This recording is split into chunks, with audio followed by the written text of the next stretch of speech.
জবান খুলে যাবে হাতের, হাত ডেকে ডেকে বলবে আল্লাহ এ নাফরমান তোমার সামনেও মিথ্যা কথা কয়, আমারে দিয়া অন্যায় করাইছে, আল্লাহ আমারে দিয়া অপরাধ করাইছে, আল্লাহ আমারে দিয়া নাফরমানি করাইছে, আমারে দিয়া অন্যায় কাজ যেটা আপনি করতে না করছিলেন এমন কাজ করাইছে, আল্লাহ টেবিলের নিচ দিয়া ঘুষ নিছে, আমারে ব্যবহার করে ঘুষ নিছে, আল্লাহ আমারে ব্যবহার করে অন্য জায়গায় হাত দিছে, নিষিদ্ধ জায়গায় হাত দিছে।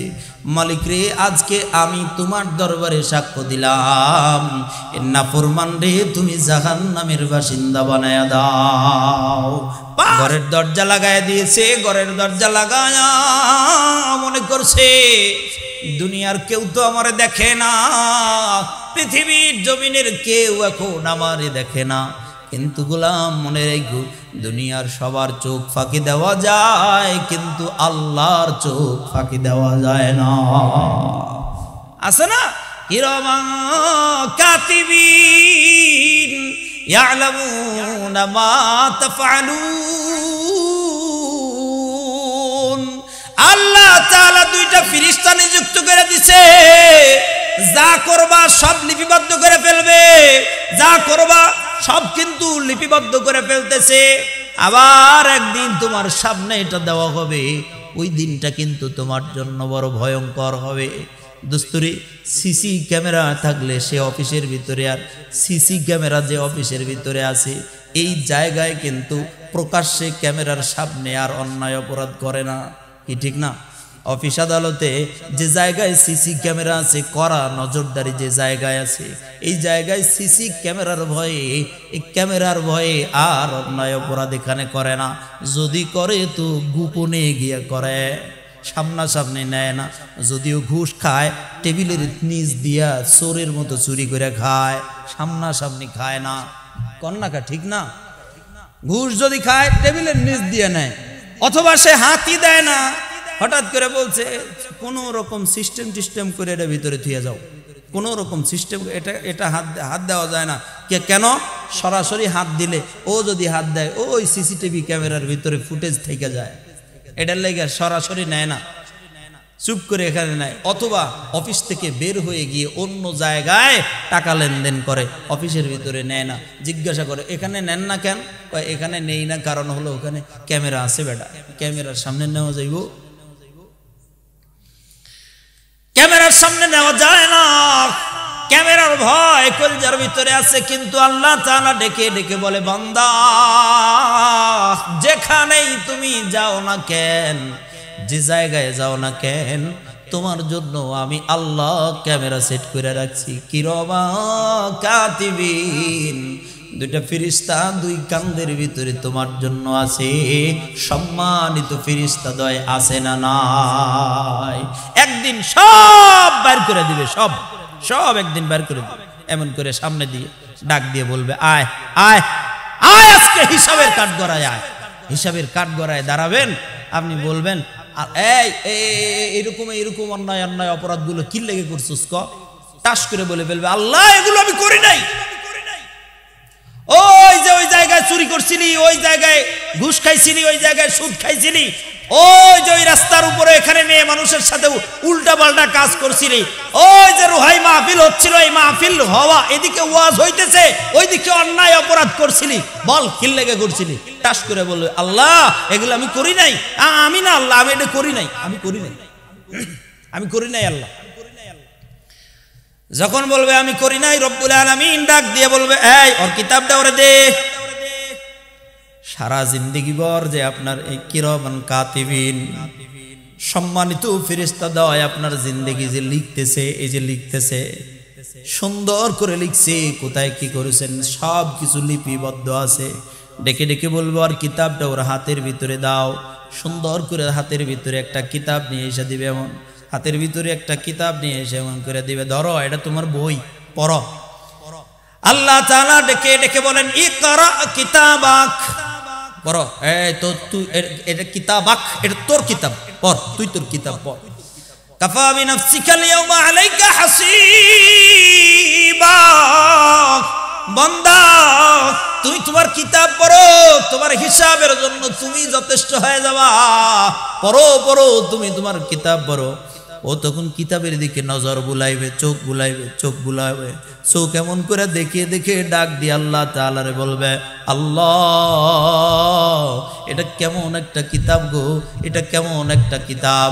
লা ইউগাদিরু সগীরাতান ওয়ালা কাবীরাতান ইল্লা আহসাহা। আল্লাহ এটা কি ধরনের কিতাব? এই কিতাবের ভিতরে তাকায় দেখি ছোট একটা জিনিসও বাদ যায় নাই, বড় একটা জিনিসও বাদ যায় নাই। জোরে বলেন আল্লাহু আকবার। এটা কেমন কিতাব দিলেন আল্লাহ, এটার মধ্যে কিছুই বাদ যায় নাই। এক সময় হাদিসের বর্ণনার ভিতরে আছে, মানুষ এই কিতাব দেখে এক সময় টাস করে বলে ফেলবে, মিথ্যার আশ্রয় নেবে। দুনিয়াতে সারা জিন্দেগি মিথ্যা কইছে না, ডাক দিয়ে বলবে, দূত আল্লাহ এটা আমার কিতাব না, ফেরেশতা বুঝি ভুল করে লিখছে, এটা আমার না, এটা আমার না, ফেরেশতা ভুল করে লিখছে, আল্লাহ এটা আমার না। যখন বলবে ফেরেশতা ভুল করে লিখছে, কি ফেরেশতা ভুল করে?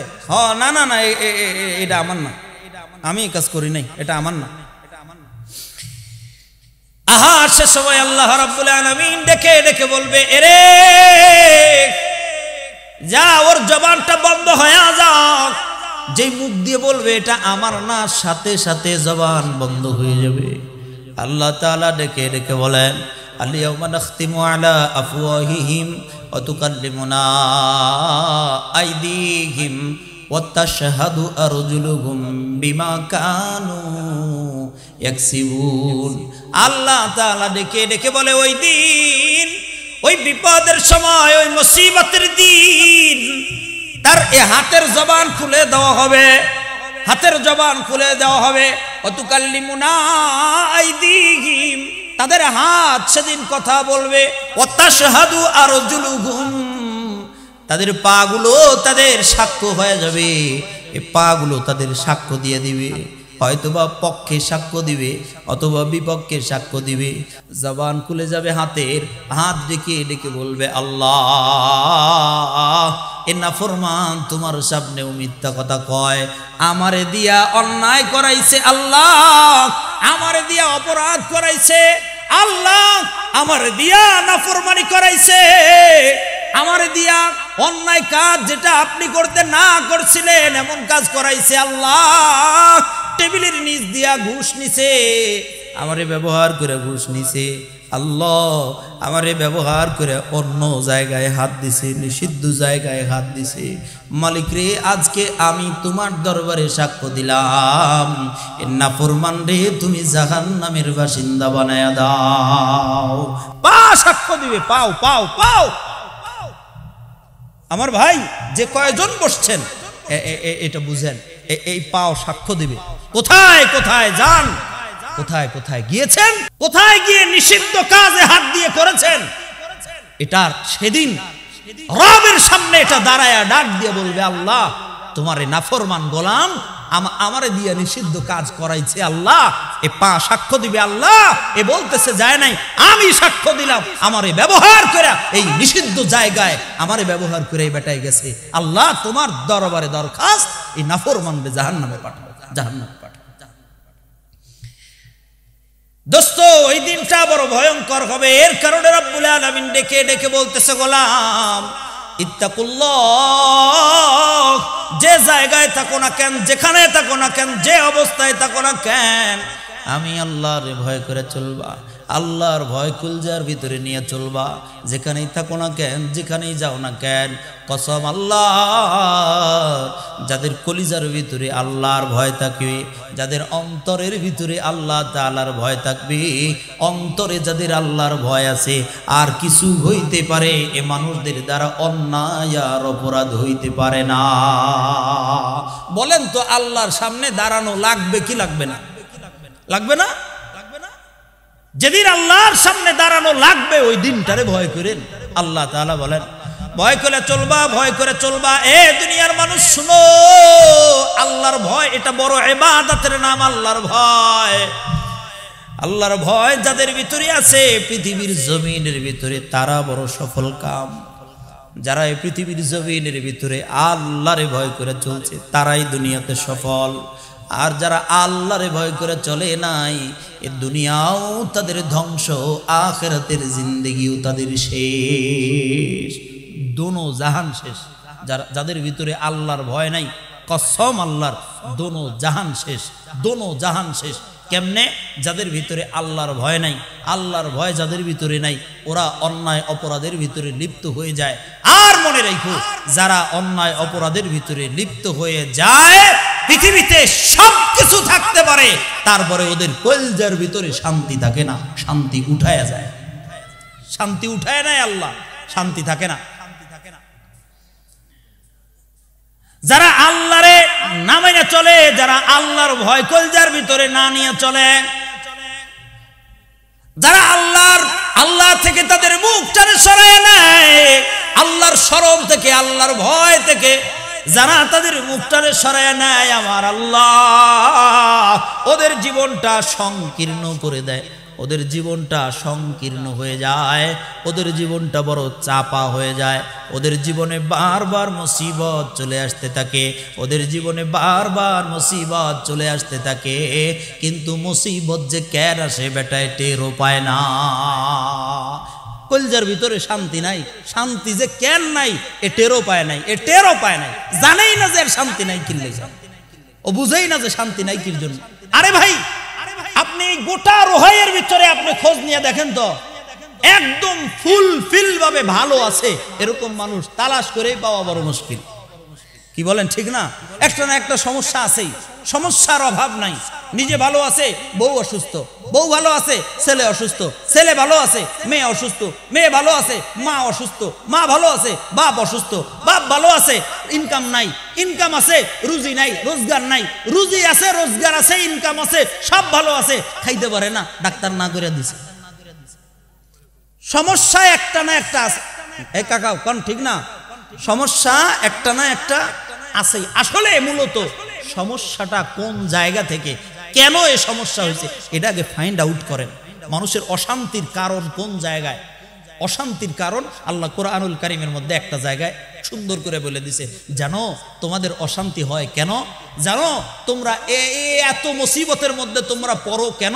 এটা জানো কখন আমি আল্লাহর পক্ষ থেকে তোমাদের উপর মুসিবত আসে, জানেই না যে আল্লাহর পক্ষ থেকে ওর উপর মুসিবত, ও টেরই পায় নাই যে আল্লাহর পক্ষ থেকে মুসিবত।